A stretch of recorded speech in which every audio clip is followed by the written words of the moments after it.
3. From que vuoi to fantasy, Lacan with eyes wide shut. And why the other with the capital O? For a no doubt mad reason, in the same way as it is madness every time we are obliged to bring in signs supplementary to those given by language. Here the mad reason is the following. You are my wife. After all, what do you know about it? You are my master. In reality, are you so sure of that? What creates the founding value of those words is that what is aimed at in the message, as well as what is manifest in the pretense, is that the other is there qua absolute other. Absolute, that is to say, he is recognized, but is not known.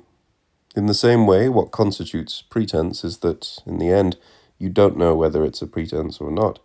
Essentially, it is this unknown element in the alterity of the other which characterizes the speech relation on the level on which it is spoken to the other. Jacques Lacan, Seminar 3, The Psychoses. This passage should surprise anyone acquainted with Lacan.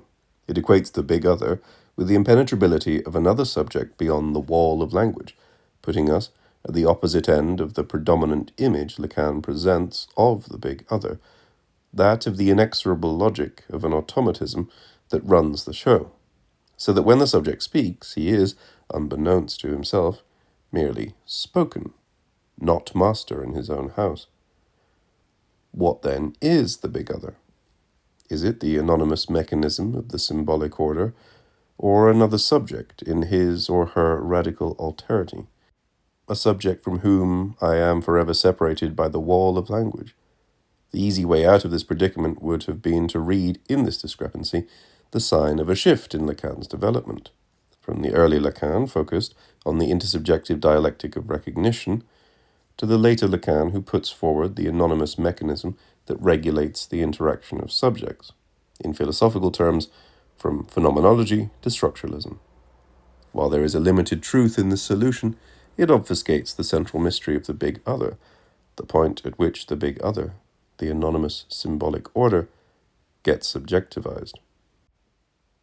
The exemplary case is divinity, is what we call God, not the big other personified, addressing us as a person larger than life, a subject beyond all subjects. In a similar way, we talk about history asking something of us, of our cause calling us to make the necessary sacrifice. What we get here is an uncanny subject who is not simply another human being, but the third, the subject who stands above the interaction of real human individuals. And the terrifying enigma is, of course, what does this impenetrable subject want from us? Theology refers to this dimension as that of the deus abscondatus. For Lacan, we do not have to evoke God to get a taste of this abyssal dimension. It is present in every human being. Quote, man's desire is the other's desire, in which the de, of, provides what grammarians call a subjective determination, namely that it is qua, as other, that man desires. This is why the other's question, that comes back to the subject from the place from which he expects an oracular reply, which takes some such form as que vuoi, what do you want, is the question that best leads the subject to the path of his own desire. End quote. The subversion of the subject and the dialectic of desire in the Freudian unconscious. Lacan's formula is ambiguous. It is qua other that man desires, first means that man's desire is structured by the decentered big other, the symbolic order. What I desire is predetermined by the big other, the symbolic space within which I dwell. Even when my desires are transgressive, even when they violate social norms, this very transgression relies on what it transgresses. Paul knows this very well when, in the famous passage in Romans, he describes how the law gives rise to the desire to violate it. Since the moral edifice of our societies still revolves around the Ten Commandments, the law that Paul referred to, the experience of our liberal permissive society confirms Paul's insight. It continually demonstrates that our cherished human rights are, at their core, simply rights to break the Ten Commandments. The right to privacy, the right to adultery, committed in secret, when no one sees me or has the right to meddle in my life, the right to pursue happiness and to possess private property, the right to steal, to exploit others, freedom of the press and the expression of opinion, the right to lie, the right of free citizens to possess weapons, the right to kill, and ultimately, freedom of religious belief, the right to worship false gods. There is, however, another meaning of man's desire as the other's desire. The subject desires only insofar as it experiences the other itself as desiring, as the sight of an unfathomable desire, as if an opaque desire is emanating from him or her. Not only does the other address me with an enigmatic desire, it also confronts me with the fact that I myself do not know what I really desire, with the enigma of my own desire. For Lacan, who follows Freud here, this abyssal dimension of another human being, the abyss of the depth of another personality, its utter impenetrability, first found its full expression in Judaism, with its injunction to love your neighbor as yourself.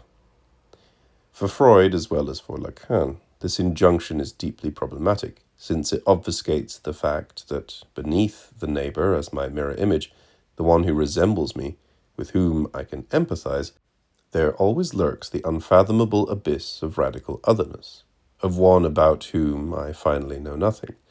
Can I really rely on him? Who is he? How can I be sure that his words are not a mere pretense? In contrast to the New Age attitude that ultimately reduces my neighbors to my mirror images, or the means to the end of my self-realization, as is the case in Jungian psychology, where others around me finish up as externalizations, projections of the disavowed aspects of my own personality, Judaism opens up a tradition in which an alien traumatic kernel forever persists in my neighbor. The neighbor remains an inert, impenetrable, enigmatic presence that hystericizes me.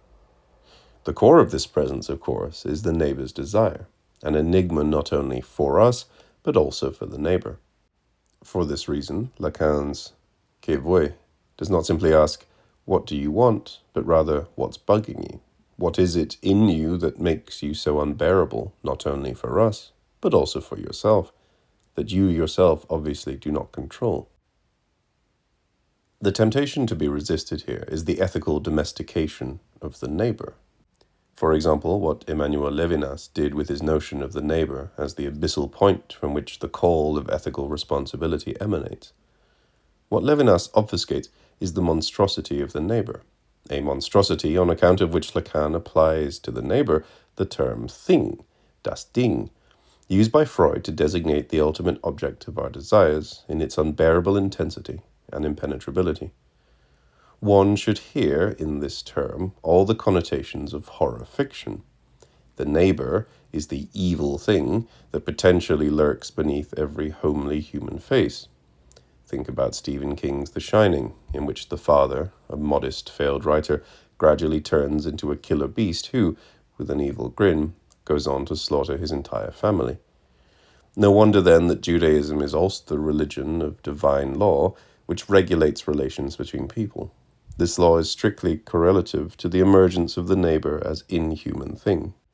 That is to say, the ultimate function of the law is not to enable us not to forget the neighbor, to retain our proximity to the neighbor, but on the contrary, to keep the neighbor at a proper distance, to shield us against the monstrosity next door. As Rainer Maria Rilke put it in the notebooks of Malte Laurids Brigge, there exists a creature that is perfectly harmless. When it passes before your eyes, you hardly notice it, and immediately forget it again. But as soon as it somehow invisibly gets into your ears, it begins to develop. It hatches, and cases have been known where it has penetrated into the brain and flourished there devastatingly, like the pneumococci in dogs which gain entrance through the nose. This creature is your neighbor. It is for this reason that finding oneself in the position of the beloved is so violent a discovery, even traumatic. Being loved makes me feel directly the gap between what I am as a determinate being and the unfathomable X in me that causes love. Lacan's definition of love is giving something one doesn't have, has to be supplemented with to someone who doesn't want it. Is this not confirmed by our most elementary experience when somebody unexpectedly declares passionate love to us? The first reaction, preceding the possible positive reply, is that something obscene, intrusive, is being forced upon us. In the middle of Guillermo Arriaga's 21 grams, Paul, who is dying of a weak heart, gently declares his love to Christina, who is traumatized by the recent death of her husband and two young children. The next time they meet, Christina bursts out into a complaint about the violent nature of declaring love.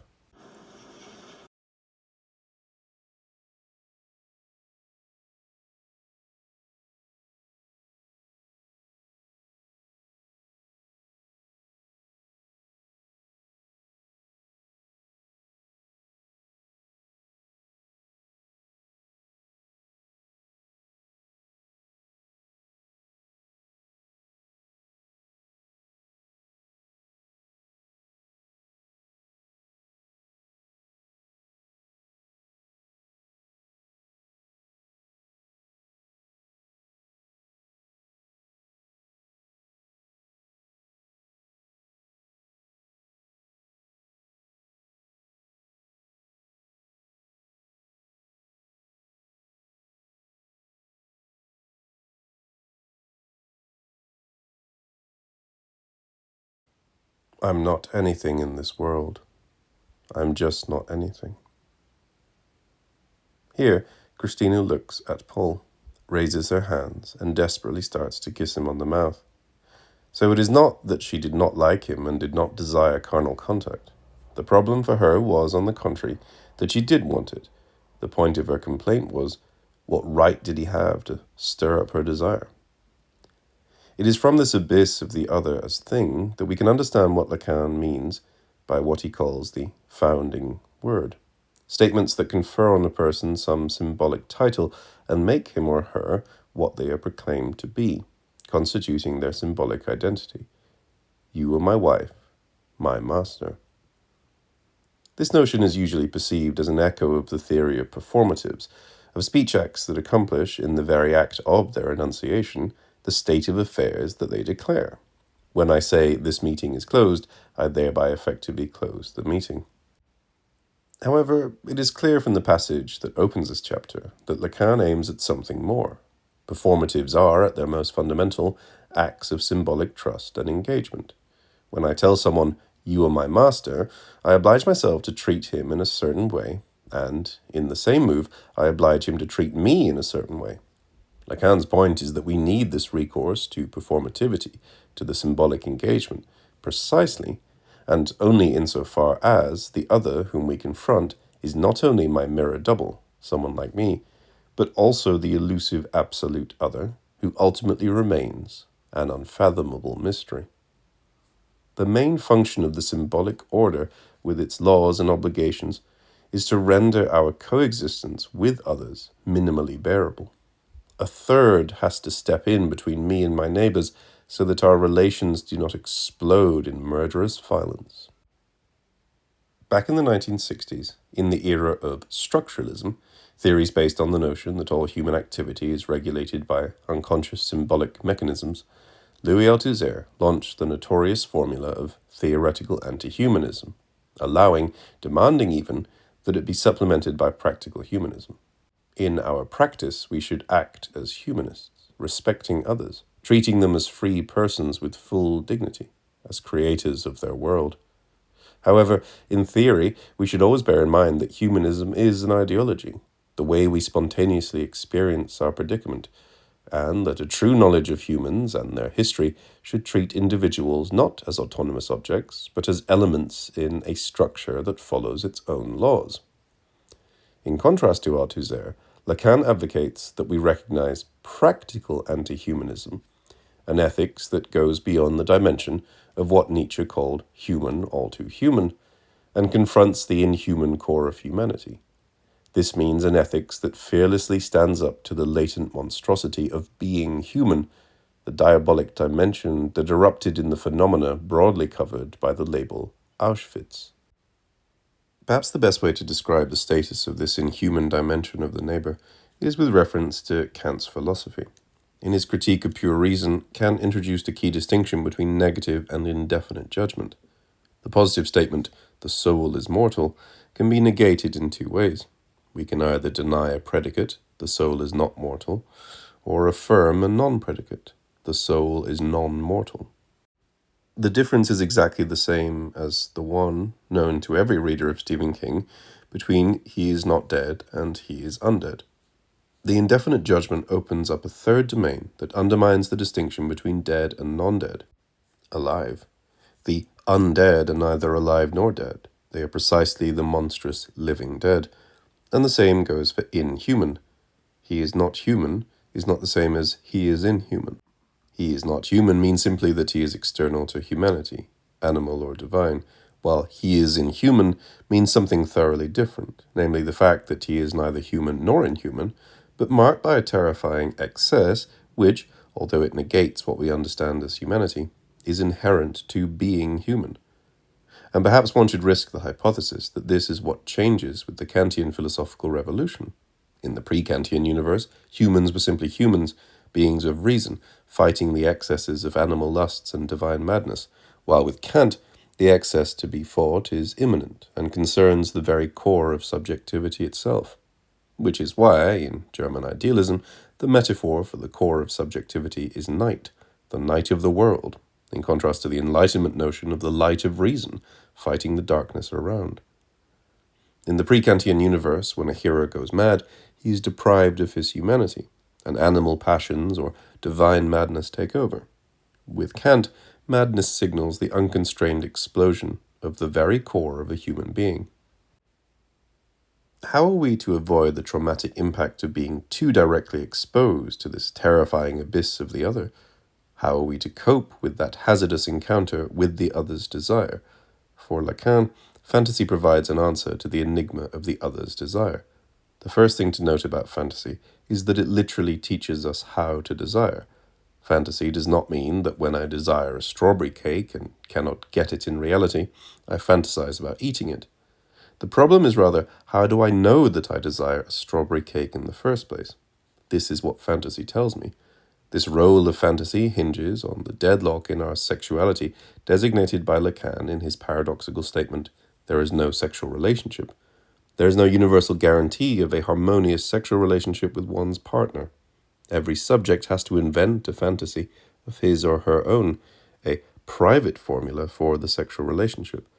The relationship with a woman is possible only inasmuch as the partner adheres to this formula. A couple of years ago, Slovene feminists raised a hue and cry against a poster for sun lotion issued by a large cosmetics factory depicting a number of suntanned female rears clad in clinging swimsuits and accompanied by the slogan, "To each her own factor."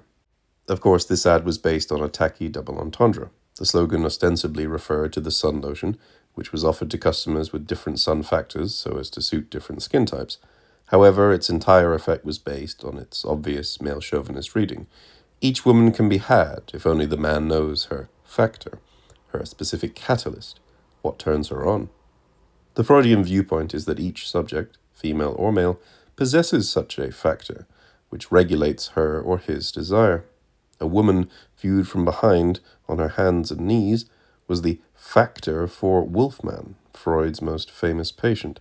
A statuesque woman without pubic hair was John Ruskin's factor. There is nothing uplifting about our awareness of this factor. It is uncanny, horrifying even, since it somehow dispossesses the subject, reducing her or him to a puppet-like level beyond dignity and freedom. However, the thing to add at once is that the desire staged in fantasy is not the subject's own, but the other's desire, the desire of those around me with whom I interact. Fantasy, the phantasmatic scene or scenario, is an answer to, "You're saying this, but what is it that you actually want by saying it?" The original question of desire is not directly "what do I want?" but "what do others want from me? What do they see in me? What am I for those others?" A small child is embedded in a complex network of relations. He serves as a kind of catalyst and battlefield for the desires of those around him. His father, mother, brothers and sisters, uncles and aunts fight their battles in his name. The mother sends a message to the father through her care for the son. While being well aware of this role, the child cannot fathom just what kind of object he is for these others, just what kind of games they are playing with him. Fantasy provides an answer to this enigma. At its most fundamental, fantasy tells me what I am for my others. This intersubjective character of fantasy is discernible even in the most elementary cases, like the one, reported by Freud, of his little daughter fantasizing about eating a strawberry cake. What we have here is by no means the simple case of the direct hallucinatory satisfaction of a desire. She wanted a cake, didn't get it, so she fantasized about it. The crucial feature is that, while tucking into a strawberry cake, the little girl noticed how her parents were deeply satisfied by the sight of her enjoyment. What the fantasy of eating a strawberry cake was really about was her attempt to form an identity of the one who fully enjoys eating a cake given by the parents that would satisfy her parents and make her the object of their desire. Since sexuality is the domain in which we get closest to the intimacy of another human being, totally exposing ourselves to him or her, sexual enjoyment is real for Lacan, something traumatic in its breathtaking intensity, yet impossible in the sense that we cannot ever make sense of it. This is why a sexual relation, in order to function, has to be screened through some fantasy. Recall the encounter between Sarah Miles and her illicit lover, the English officer, in David Lean's Ryan's Daughter. The depiction of the sexual act in the midst of the forest, with waterfall sounds supposed to render their subdued passion, cannot but strike us today as a mishmash of cliches. However, the role of the absurd sound accompaniment is profoundly ambiguous. By way of emphasizing the ecstasy of the sexual act, these sounds, in a way, dematerialize the act and rid us of the weight of its presence. A small mental experiment makes this point clear. Let us imagine that, in the midst of such a pathetic rendering of the sexual act, the music is suddenly muted, and all that remains are quick, snappy gestures, their painful silence interrupted by the occasional rustle or groan, compelling us to confront the inert presence of the sexual act. In short, the paradox of the scene from Ryan's Daughter is that the waterfall sound itself functions as the phantasmatic screen that filters out the real of the sexual act. The singing of the International in Reds plays exactly the same role as the waterfall sound in Ryan's Daughter, the role of the phantasmatic screen that enables us to sustain the real of the sexual act. Reds integrates the October Revolution, for Hollywood the most traumatic historical event, into the Hollywood universe by staging it as the metaphorical background for the sexual act between the movie's main characters, John Reed, played by Warren Beatty himself, and his lover, Diane Keaton. In the film, the October Revolution takes place immediately after a crisis in their relationship. By delivering a fierce revolutionary oration to the turbulent crowd, Beatty mesmerizes Keaton. The two exchange desirous glances, and the cries of the crowd serve as a metaphor for the rebirth of passion. The key mythical scenes of the revolution, street demonstrations, the storming of the Winter Palace, alternate with the depiction of the couple's lovemaking, against the background of the crowd singing the International. The mass scenes function as vulgar metaphors for the sexual act. When the black mass approaches and encircles the phallic tramway, is this not a metaphor for Keaton, who, in the sexual act, plays the active role on top of Beatty? Here we have the exact opposite of that Soviet socialist realism in which lovers would experience their love as a contribution to the struggle for socialism, making a vow to sacrifice all their private pleasures for the cause of revolution and to drown themselves in the masses. In Reds, on the contrary, revolution itself appears as a metaphor for the successful sexual encounter. The common wisdom, usually attributed to psychoanalysis, about sexuality as the universal hidden referent of every activity, whatever we do, we are thinking about that, is here inverted. It is real sex itself, which, in order to be palatable, must be filtered through the asexual screen of the October Revolution. Instead of the proverbial close your eyes and think of England, we have here close your eyes and think of the October Revolution. The logic is the same as that of a Native American tribe whose members have discovered that all dreams have some hidden sexual meaning, all except the overtly sexual ones. These are just where one has to look for another meaning. In his recently discovered secret diaries, Wittgenstein reports that while masturbating at the front during World War I, he was thinking about mathematical problems. And it is also the same in reality, with so-called real sex. It also needs some phantasmatic screen. Any contact with a real flesh and blood other, any sexual pleasure that we find in touching another human being, is not something evident, but something inherently traumatic, and can be sustained only insofar as this other enters the subject's fantasy frame. What, then, is fantasy at its most elementary? The ontological paradox, scandal even, of fantasy resides in the fact that it subverts the standard opposition of subjective and objective. Of course, fantasy is by definition not objective, referring to something that exists independently of the subject's perceptions. However, it is also not subjective, something that belongs to the subject's consciously experienced intuitions, the product of his or her imagination. Fantasy rather belongs to the bizarre category of the objectively subjective, the way things actually, objectively seem to you even if they don't seem that way to you. Daniel Dennett, Consciousness Explained. When, for example, we claim that someone who is consciously well disposed towards Jews nonetheless harbors profound anti-Semitic prejudices he is not consciously aware of, do we not claim that, insofar as these prejudices do not render the way Jews really are, but the way they appear to him, he is not aware how Jews really seem to him? In March 2003, Donald Rumsfeld engaged in a brief bout of amateur philosophizing about the relationship between the known and the unknown. There are known knowns. These are things we know that we know. There are known unknowns. That is to say, there are things that we know we don't know. But there are also unknown unknowns. There are things we don't know.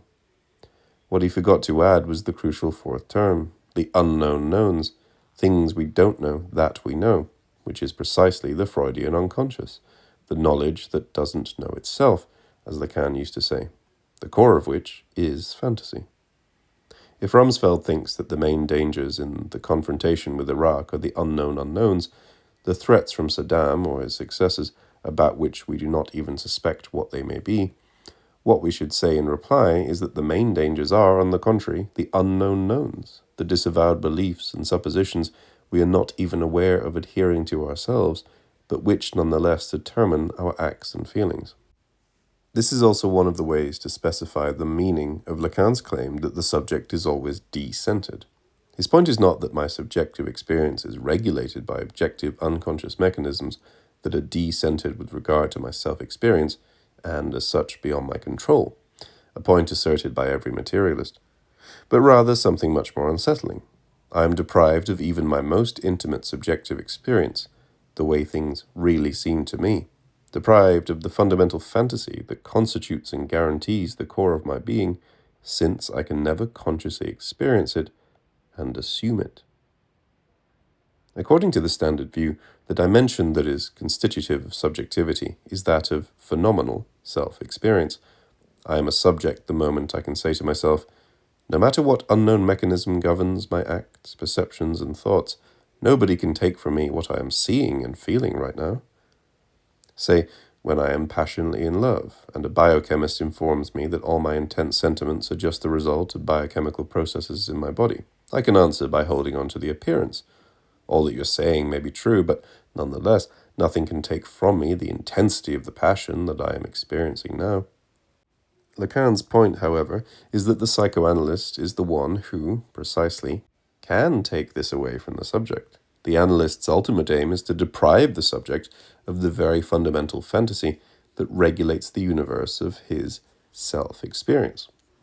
The Freudian subject of the unconscious emerges only when a key aspect of the subject's self-experience, his fundamental fantasy, becomes inaccessible to him, primordially repressed. At its most radical, the unconscious is the inaccessible phenomenon, not the objective mechanisms that regulate my phenomenal experience.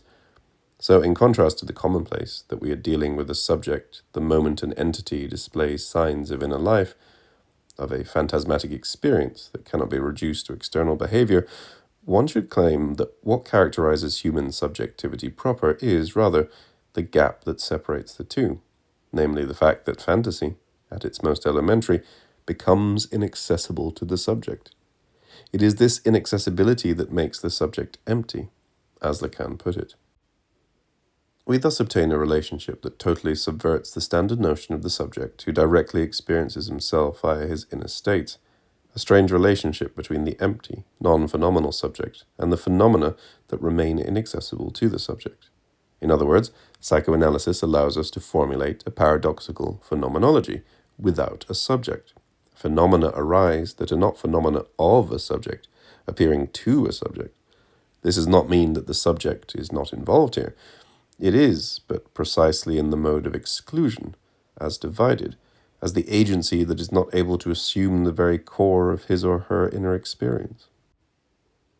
This paradoxical status of fantasy brings us to the ultimate point of the irreconcilable difference between psychoanalysis and feminism, that of rape, and the masochistic fantasy sustaining it. For standard feminism, at least, it is an axiom that rape is a violence imposed from without. Even if a woman fantasizes about being raped or brutally mistreated, this is either a male fantasy about women, or a woman does it insofar as she has internalized the patriarchal libidinal economy and endorsed her victimization. The underlying idea is that the moment we recognize this fact of daydreaming about rape, we open the door to male chauvinist platitudes about how, in being raped, women only get what they secretly wanted, and how their shock and fear only express the fact that they were not honest enough to acknowledge their desire. So the moment one mentions that a woman may fantasize about being raped, one hears it objected that this is like saying that Jews fantasize about being gassed in the camps, or that African Americans fantasize about being lynched. From this perspective, the split hysterical position of the woman, complaining about being sexually misused and exploited, while simultaneously desiring it and provoking the man to seduce her, is secondary, while for Freud this split is primary, constitutive of subjectivity. The practical conclusion from this is that while some women really may indeed dream about being raped, this fact not only in no way legitimizes the actual rape, but renders it all the more violent. Let us take two women. The first is liberated and assertive, active. The other daydreams in secret about being brutalized, even raped by her partner. The crucial point is that if both of them are raped, the rape will be much more traumatic for the second woman on account of the very fact that it will realize, in external social reality, the stuff of her dreams. There is a gap that forever separates the phantasmatic kernel of the subject's being from the more superficial modes of his or her symbolic or imaginary identifications. It is never possible for me to fully assume, in the sense of symbolic integration, the phantasmatic kernel of my being. When I venture too close, what occurs is what Lacan calls the aphanisis, the self-obliteration of the subject. The subject loses his or her symbolic consistency. It disintegrates. And perhaps the forced actualization in social reality itself of the phantasmatic kernel of my being is the worst, most humiliating kind of violence, a violence that undermines the very basis of my identity, of my self-image. Consequently, the problem with rape, in Freud's view, is that it has such a traumatic impact not simply because it is a case of brutal external violence, but also because it touches on something disavowed in the victim herself. So, when Freud writes, if what subjects long for most intensely in their fantasies is presented to them in reality, they nonetheless flee from it. His point is that this occurs not merely because of censorship, but rather because the core of our fantasy is unbearable to us. A couple of years ago, a charming commercial for a beer was shown on British TV. It started with the familiar fairy tale encounter. A girl is walking by a stream, sees a frog, takes it gently onto her lap, kisses it, and of course the ugly frog is transformed into a beautiful young man. However, the story isn't over. The young man casts a hungry glance at the girl, draws her towards him, kisses her, and she turns into a bottle of beer that the man holds triumphantly in his hand. Hello, Mr. Frog. I bet that if I were to give you a kiss, you'd turn into a handsome sheep shearer.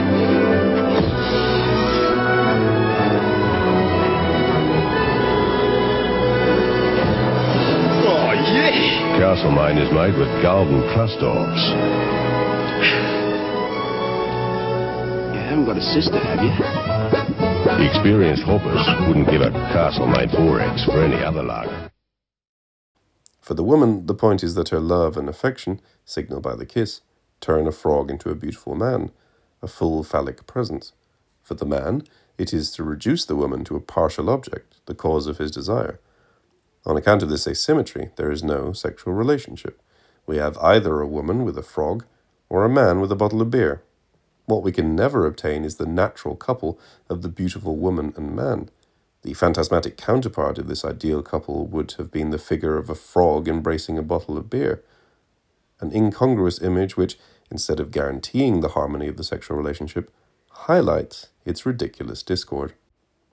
This opens up the possibility of undermining the hold a fantasy exerts over us through our very over-identification with it. By way of embracing simultaneously, within the same space, the multitude of inconsistent phantasmatic elements.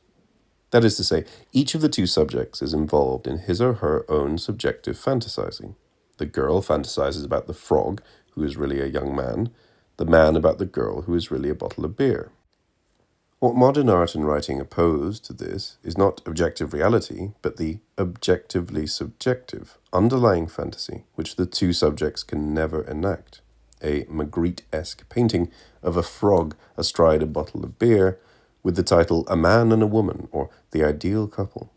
The association with the famous surrealist Dead Donkey on a Piano is here fully justified, since the surrealists also practice such over-identification with incongruous fantasies. And is this not the ethical duty of today's artist, to confront us with the frog embracing the bottle of beer when we daydream of embracing our beloved?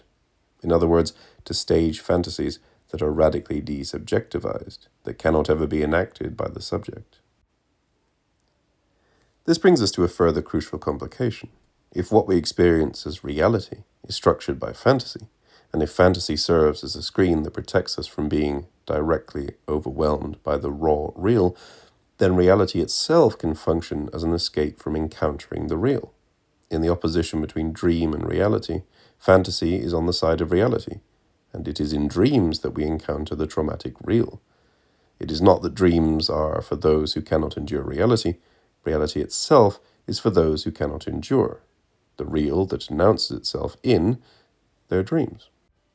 This is the lesson Lacan draws from the famous dream reported by Freud in his interpretation of dreams, dreamt by the father who falls asleep while keeping watch over his son's coffin. In this dream, his dead son appears to him, pronouncing the terrible appeal, "Father, you cannot see that I am burning?" When the father wakes up, he discovers that the cloth on his son's coffin has caught fire, ignited by a falling candle. So why did the father wake up? Was it because the smell of the smoke got too strong, so that it was no longer possible to prolong his sleep by containing the event in an improvised dream? Lacan proposes a much more interesting reading. If the function of the dream is to prolong sleep, if the dream, after all, may come so near to the reality that causes it, can we not say that it might correspond to this reality without emerging from sleep? After all, there is such a thing as somnambulistic activity. The question that arises, and which indeed all Freud's previous indications allow us here to produce, is, what is it that wakes the sleeper? Is it not, in the dream, another reality? The reality that Freud describes thus: that the child is near his bed, takes him by the arm, and whispers to him reproachfully, "Father, can't you see that I am burning?" Is there not more reality in this message than in the noise by which the father also identifies the strange reality of what is happening in the room next door? Is not the mystery-reality that caused the death of the child expressed in these words? Lacan, The Four Fundamental Concepts of Psychoanalysis. So it was not the intrusion from external reality that awakened the unfortunate father, but the unbearably traumatic character of what he encountered in the dream. Insofar as dreaming means fantasizing, in order to avoid confronting the real, the father literally woke up so that he could go on dreaming. The scenario was as follows. When the smoke disturbed his sleep, the father quickly constructed a dream that incorporated the disturbing element, smoke, fire, in order to prolong his sleep. However, what he confronted in the dream was a trauma of his responsibility for the son's death, much stronger than reality, so he awakened into reality in order to avoid the real. In contemporary art, we often encounter brutal attempts to return to the real, to remind the spectator or reader that he is perceiving a fiction, to awaken him from the sweet dream. This gesture has two main forms that, although opposed, amount to the same effect. In literature or cinema, there are, especially in postmodern texts, self-reflexive reminders that what we are watching is a mere fiction, as when the actors on screen address us directly as spectators, thus ruining the illusion of the autonomous space of the narrative fiction, or the writer directly intervenes in the narrative through ironic comments. In theatre, there are occasional brutal events that awaken us to the reality of the stage, like slaughtering a chicken on set. Instead of conferring on these gestures a kind of Brechtian dignity, perceiving them as versions of alienation, one should rather denounce them for what they are, the exact opposite of what they claim to be, escapes from the real, desperate attempts to avoid the real of the illusion itself, the real that emerges in the guise of an illusory spectacle. What we confront here is the fundamental ambiguity of the notion of fantasy. While fantasy is the screen that protects us from the encounter with the real, fantasy itself, at its most fundamental, what Freud called the fundamental fantasy, which provides the most elementary coordinates of the subject's capacity to desire, cannot ever be subjectivized and has to remain repressed in order to function. In Stanley Kubrick's Eyes Wide Shut, recall the apparently vulgar conclusion of the film. After Tom Cruise confesses his night's adventure to Nicole Kidman, and they are both confronted with the excess of their fantasizing, Kidman, upon ascertaining that now they are fully awake back into the day, and that, if not forever, at least for a long time, they will stay there, keeping the fantasy at bay, tells him that they must do something as soon as possible. What? He asks, and her answer is, fuck. End of the film, the final credits roll. The nature of the passage à l'acte, passage to the act, as the false exit, the way to avoid confronting the horror of the phantasmatic netherworld, was never so bluntly stated in a film. Far from providing them with a real-life bodily satisfaction that will supersede empty fantasizing, the passage to the act is presented as a stopgap, as a desperate preventative measure aimed at keeping at bay the spectral netherworld of fantasies. It is as if her message is, let's fuck right now, and then we can stifle our teeming fantasies before they overwhelm us again. Lacan's quip about awakening into reality as an escape from the real encountered in the dream holds true more aptly than anywhere else of the sexual act itself. We do not dream about fucking when we are not able to do it. Rather, we fuck in order to escape and quell the exorbitant power of the dream that would otherwise overwhelm us. For Lacan, the ultimate ethical task is that of the true awakening, not only from sleep, but from the spell of fantasy that controls us even more when we are awake.